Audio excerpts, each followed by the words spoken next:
Nabambo has made a kill, a young Nyala buck. It's been 3 days since the pride has eaten, and this will provide meat for them all. But the lioness will eat first.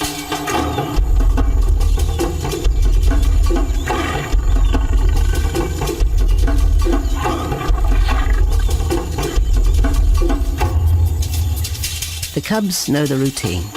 They will get their turn. But Nkosi is hungry. He creeps towards his mother. As the biggest of the cub,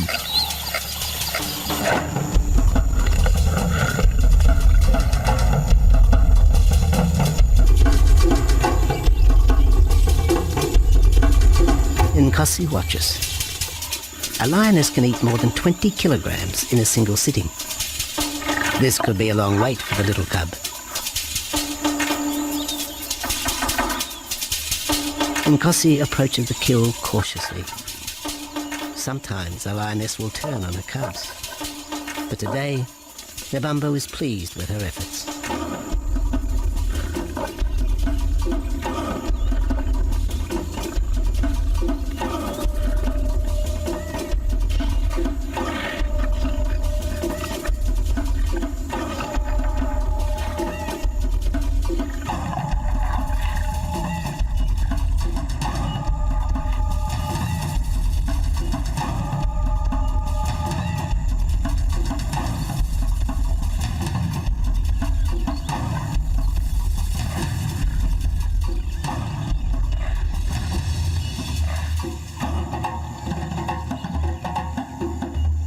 Nabambo has had her fill, for the moment anyway.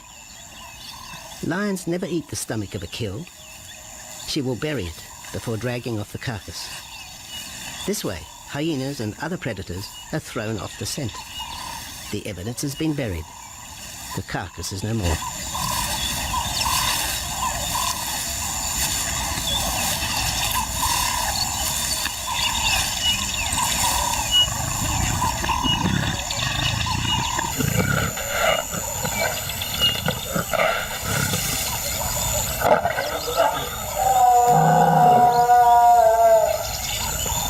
Nabambo's daughter hears the call. It is the second this morning. The first was the strangling cry of the Nyala as Nabambo broke the young buck's back. There was no struggle. The big lioness is a seasoned hunter.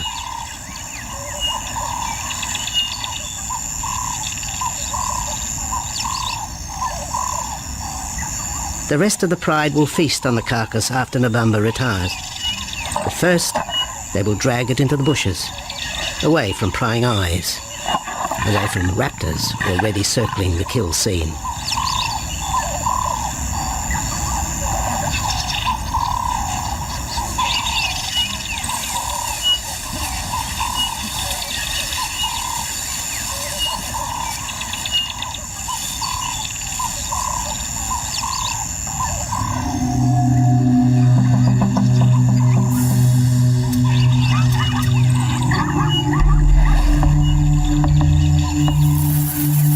Has created a nervous edge. Even the hippo, its bad temper legendary, is flustered, anxious to protect its waterhole. Wildebeest are a favourite prey for lions. Naturally, they feel vulnerable. But for the pride, there is no agitation. Gorged, they will sleep for the next day. Even Mveli and Damana, the 7-week twins, have tasted blood for the first time. But it will be many months before they take part in a hunt. For the moment, they just want to play with Nkosi.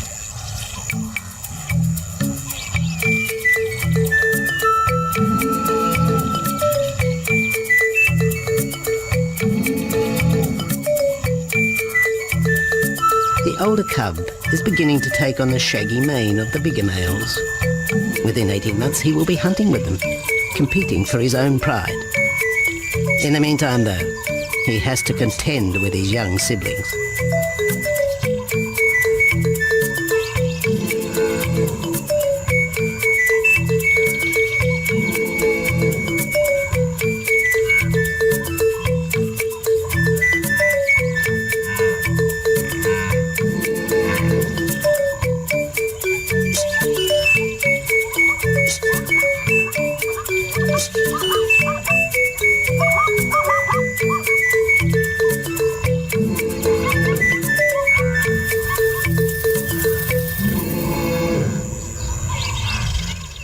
Jabu rejoins the pride.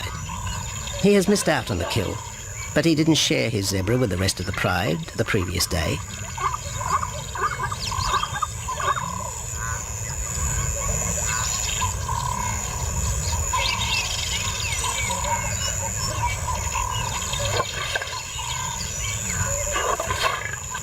A half-hearted attempt at mating, but the big lion's attention is drawn to a curious onlooker. With the pride so close, the giraffe won't be sitting for long.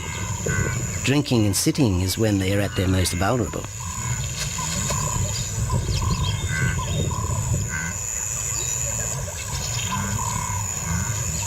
Jabu keeps an eye on his group. Pride takeovers by other males are common, and savage fights can occur between the pride male and the intruder. If a takeover is successful, the new male will usually kill all the suckling young of his former rival. When a nursing mother loses her cubs, she comes into heat within a few weeks. The normal interval between cubs is about 2 years, with a gestation time of 3 to 4 months.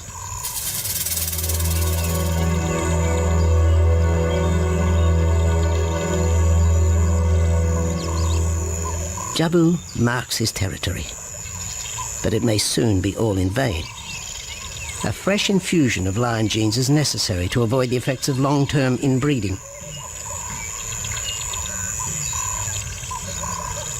It's likely Jabu and his son Tembi will be swapped for males from another game reserve. This will broaden the bloodlines of future lions and avoid the genetic risks currently facing the pride at Phinda.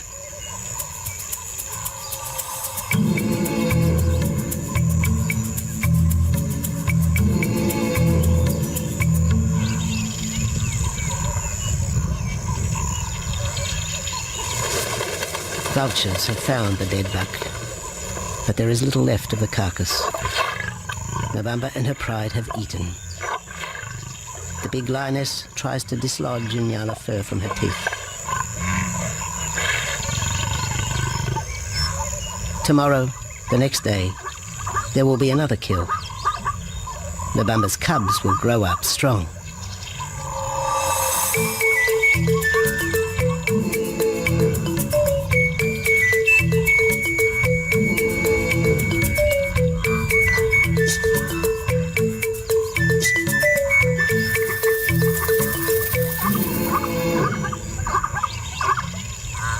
The lion is the greatest of all predators, the essence of all that is Africa. And yet, there are fewer than 50,000 left in the wild. The future for the species lies in managed reserves such as Phinda. Here in Zululand, the lion roams free for the first time since the beginning of this century. At Phinda, the philosophy has always been simple. Africa's wildlife land, undervalued and underutilized, is the continent's most precious natural resource. Focusing on the animals, their habitat and local communities is just the beginning of an African renaissance. Phinda is, after all, the Zulu word for return.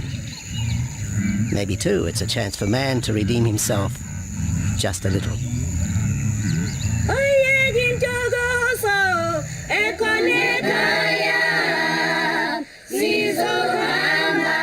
Don't